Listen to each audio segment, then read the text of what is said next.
Salam, hello, I'm Bibi and welcome back to my channel. I make videos about living beautiful and all things related. If this is your first time visiting my channel, welcome. I invite you to subscribe, it will mean the world to me.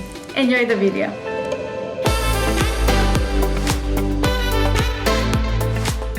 I have been really successful in hosting dinner parties and just events in general, even at large scale. And these are my 5 tips that I think you should keep in mind in your next event. Let's start with number 1, the invitation. The invitation should be written so people can reference back to the details. If you invite people over the phone, doesn't give them time, and sometimes it's just clearer. It could be email, text. You can actually print it and send it out. And it will be a great idea to follow up with a phone call or text message. And what does the invitation should have? Basic details, obviously like day and time, but also attire. How are you expecting them to dress?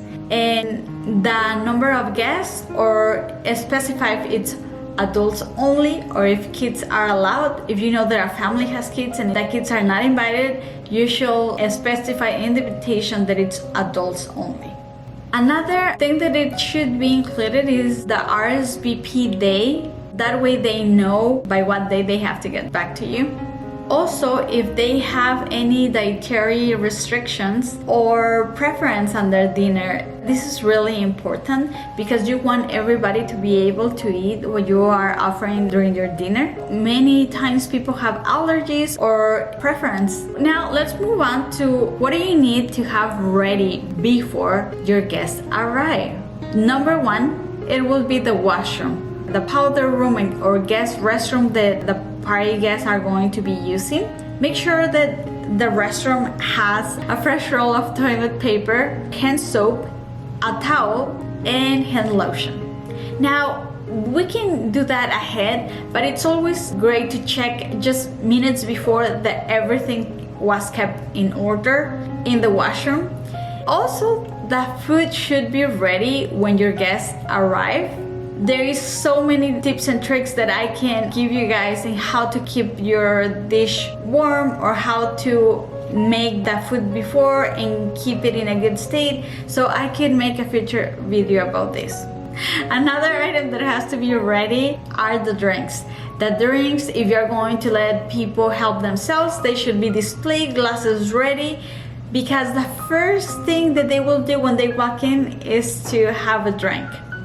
So when your guests arrive, help them or indicate where can they take their jacket. Also have a sign or let them know if they're allowed to wear shoes indoors. This is something cultural. If you live in the US or Canada, you know people don't usually wear shoes inside, but there could be exceptions. So I usually ask before if I should bring indoor shoes just so I'm prepared and I have something to wear, or I just remove my shoes at the entrance if that's the rule of the house.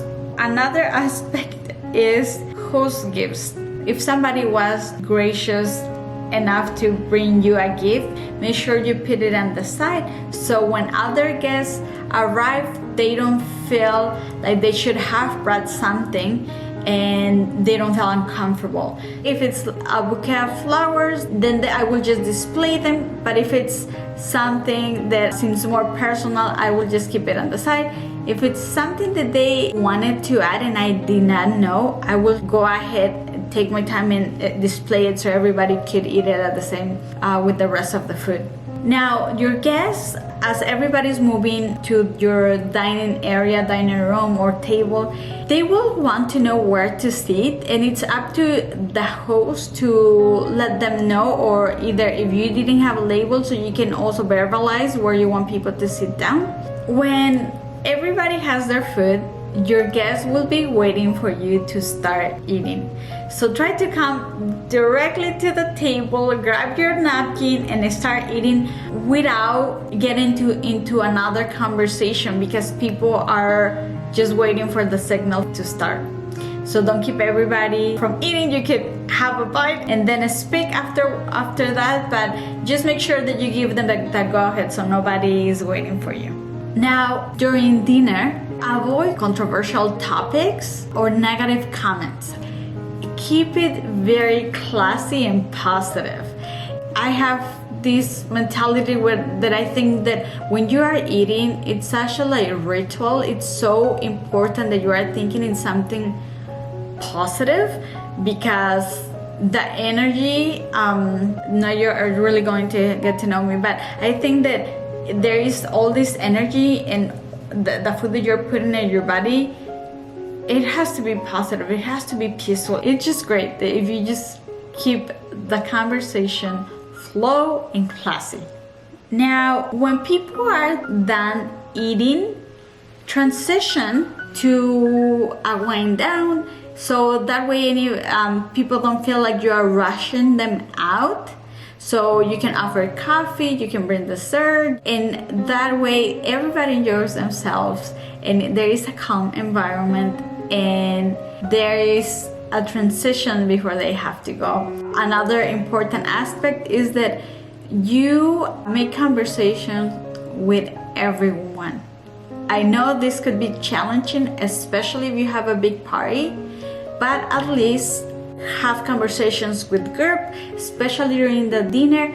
Make sure that you look all directions, that you ask everyone something so people are not being left out. So guys, I think that these are my to-go tips and when I'm hosting a party. I think there is really an etiquette of hosting so people feel welcoming and they feel that you really want them to be there. Hopefully this was helpful. Let me know if you have any questions. Salam and subscribe, and I will see you in my next video.